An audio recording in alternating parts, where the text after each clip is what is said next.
Hi, I'm Jonathan. And Kylene Jones, and we are the Provident Preppers. The electricity goes out, and you find yourself in eerie, silent darkness.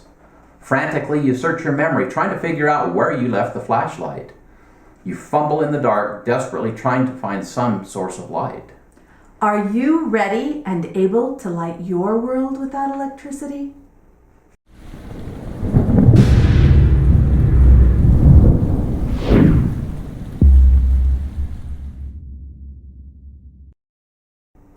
In this video, we will review the various light sources that you have available to you to light your world regardless of the status of the electric grid.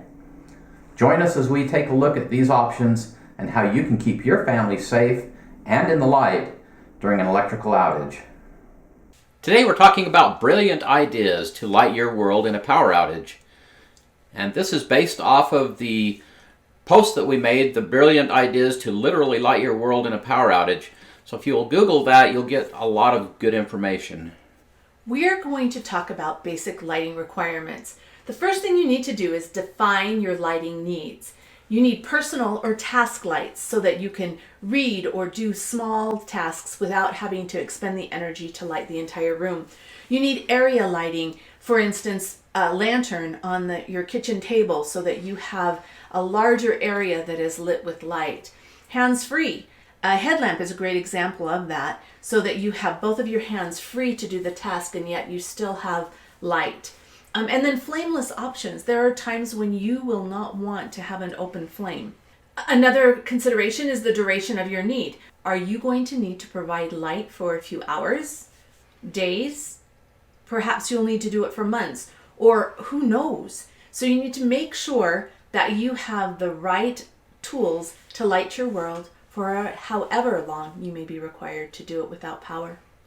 Talk about some of the basics here. Light intensity is measured in lumens, and that's an important thing that you need to understand. The higher the lumen rating, the brighter the light is. As you're looking out at all these products, you'll want to take a look at the lumens to make sure that they're going to meet your needs. And here's a comparison of some of the lumen ratings on different things. The glow sticks, for example, are way on the low end of things at 4 lumens. And then you've got something like a 100-watt standard light bulb at 1850. And then you've got all kinds of things in the middle. Of course, that 100-watt light bulb is going to be very energy intensive.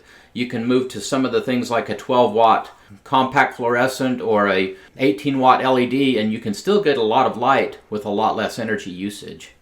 The first category we'd like to discuss are battery-powered lights. Battery storage is really important that you understand. You don't have to store them in the refrigerator like you used to. Battery technology has changed and you do not want to do that anymore. Batteries have a really long shelf life. Alkaline will store between 5 and 10 years, and lithium between 10 and 15. That shelf life should be written or stamped on the battery package. You just want to store them in a cool, dry place, but know that heat shortens the shelf life. So if you put them in your car out in the sun, you're going to significantly shorten the shelf life of that battery. And you want to make sure that you store them separately from the device. If you've ever opened a device and found that the batteries have leaked, that's a good reason why you don't want to store them in there. When it comes to storage, you do want to make sure batteries, especially 9-volt batteries, are stored safely. Because the 9-volt batteries have both of the terminals on one end, they can often cause some problems. And I found that out one day. I threw a 9-volt battery in my pocket when I was changing the smoke detector batteries. And it just happened that I had a couple of coins in my pocket that touched both of those terminals, and it got hot in a hurry. And it can be very dangerous. It can be very dangerous to have that sitting in a drawer and then it touches something and you get a fire. And there have been a number of fires from just a 9-volt battery touching something that caused a problem. These are some examples of battery-powered light sources that we have in our own home. And as you look at them, you can tell there's definitely a difference in the lumens. This is a really cool thing that we have. They're power failure night lights, and you can just see that it's plugged right into the wall. When the power goes off, the light immediately comes on. These make just an excellent source to put in a hallway or wherever. Some of them are motion sensitive as well. So just look around out there. There's some really fun and interesting products you can get. And the other thing about this is you can just grab the flashlight. It comes apart, so you can just grab it and you can take it with you wherever you want to go and use it as a flashlight. And here is just an example of some of the, in this case, mag lights. And there are lots of other brands, but you can see on there it provides a lumen rating from that low end of 177 up to the larger one at 625 lumens. As you look for these products, look at the lumen rating so that you know what you're getting. Right, because just a low lumen is not a bad thing. It just depends on the purpose that you want that light to serve. And the lower lumen rating is most likely going to mean less energy usage. So in some cases, a low lumen rating will do a great job without using quite as many batteries or other energy resources. Here you can see a variety of headlamps, and you can see the different lumen ratings on them, all of them made by the same maker, but just with different capabilities. And so again, you want to look at what your need is and match that need with the product. And this is just a little variety of different battery-powered lanterns. Glow sticks. We love glow sticks at our house. They are a fantastic source of emergency lighting, but on the other hand, they just make every day into a great adventure. Our grandchildren, when they come over and spend the night, the place is new, it's a little bit different and uncomfortable, and one of the things we do is we give them a glow stick. This enables them to have a little bit of light and see their surrounding, and yet it gives them a source of comfort and changes the situation into an exciting adventure. And we want to be able to do that when disaster strikes too, because it's going to be a really scary time. So glow sticks can be a great source of comfort. And they love to use them as swords, so they can have a lot of fun with them. do. But they're a really simple device. They don't give off a lot of light, obviously at 4 lumens, but it's just really an inner glass tube filled with hydrogen peroxide. The outer tube has diphenyl oxalate in it, and when you break that glass tube and those two chemicals mix, you get light. One of the other things that I think is really important to understand is that sometimes you are going to want to have a light source that doesn't emit any sparks at all or any heat. If you have a gas leak, sometimes just turning on your flashlight can cause enough of an issue to cause an explosion. Light sticks are great because they produce no heat, but they do produce a little bit of light. So we normally just get these at the dollar store, and you can get them fairly inexpensively. Now we also want to note that you can get more high-powered light sticks. You can get industrial or military grade, and they're obviously going to be a lot better. They're going to last longer, and they're going to be much brighter. They can be seen for up to a mile. So in some cases, that might provide some excellent lighting, not just something that we give the kids. Yeah. So solar, this is our very, very favorite source of emergency lighting because it's renewable. The thing about the batteries is you go through them and then they're gone. And so you have a limited supply. With the solar energy, you can recharge it over and over and over again. And now that we have those LED bulbs that will last for thousands and thousands of hours, pretty much you have a forever light source. So it's really cool. If you look at the light sources that we have on here, the one on the left is 160 lumens. The one on the right is 150. The one in the center is a very small, incredibly bright light that we saw at one of the preparedness fairs that we went to. And I was really excited about it because it was so very bright. And here's just another example of some of the solar lights that we have. And you can see, for example, the 2 lanterns. The one on the right, the lumen rating is much less than the one on the left. All of these are valuable tools, all solar rechargeable.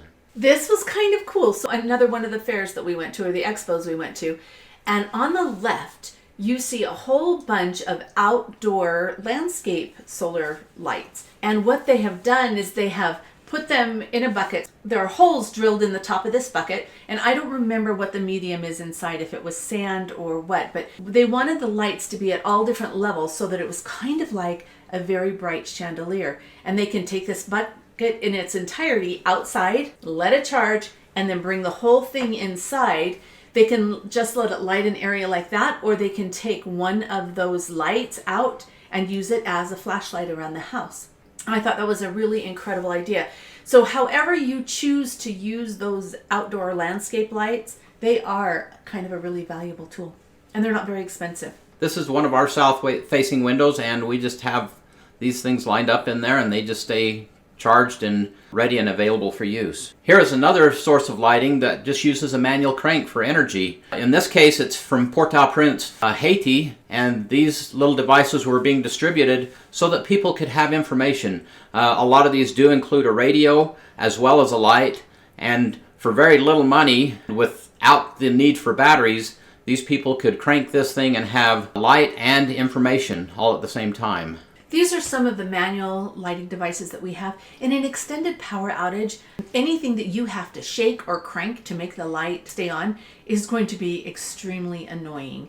We recommend that you can charge using other methods in addition, and you can do that with the lantern that you see in the center. Yeah, that's right. And the more options you have, the better off you're going to be. The lantern there in the center uses 5 different ways of charging. It has the solar on top. It also has batteries on the bottom there, and then in addition to that, it has the hand crank power, it has the USB power, and it has a 12-volt cord so that you can charge it using a car battery. Again, the more options you have to get that energy, the better off you're going to be. Perpetual light sources. That means light sources that you should be able to literally use forever. The best example we have is the sun.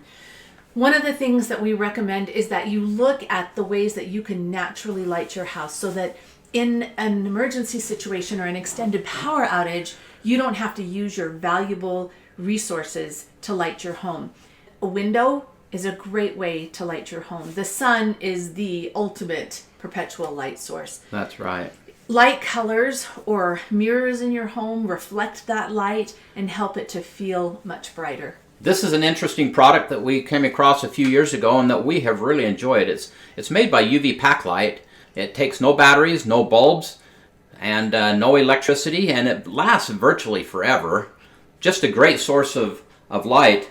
It uses strontium aluminate. They have created all kinds of products out of this. If you are expecting this to be as bright as a 100-watt light bulb, you're never going to be happy. This produces about the light of a glow stick or a little bit more.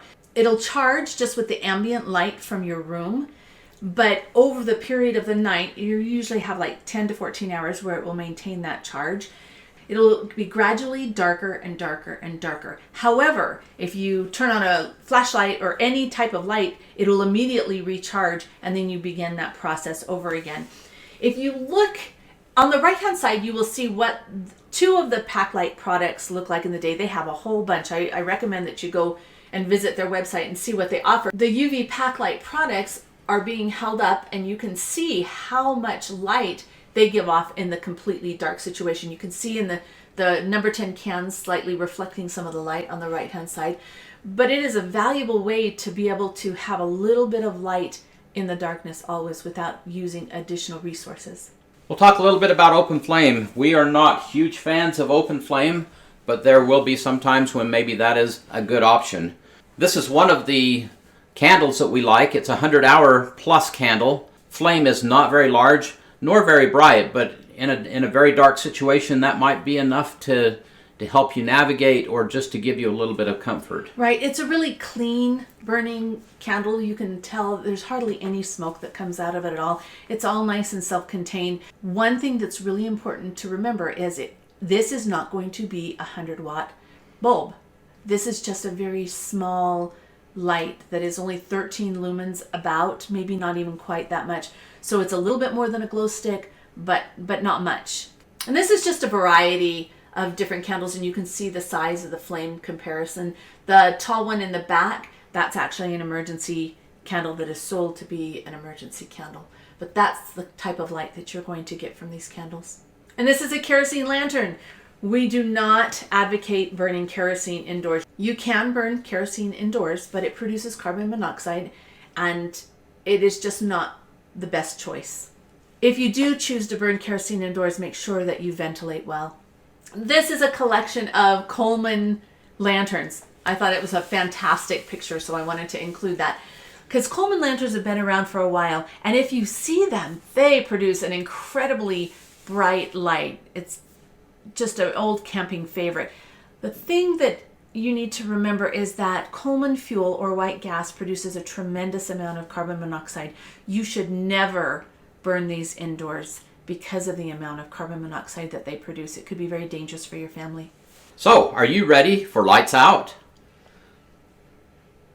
We encourage you to prepare an action plan, and you can find an action plan ready to go at the Provident Prepper Action Plan Emergency Lighting, and we encourage you to take a look at that to spawn some of your thoughts and help you create an action plan for you and for your family.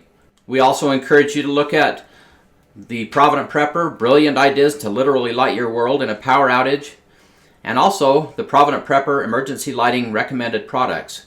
These resources will provide you with a wealth of information and hopefully some great ideas to get you started on your path to lighting your world. Remember, light elevates your mood and increases productivity. Fears and worries are magnified by the dark. The morning always looks better because of the light. Don't overlook light as an important part of your emergency preparedness plan. And now for the questions of the day. What hazards are you and your family preparing for? And have you considered the importance of emergency lighting as part of that plan? Think about it and comment below. Thanks for being part of the solution.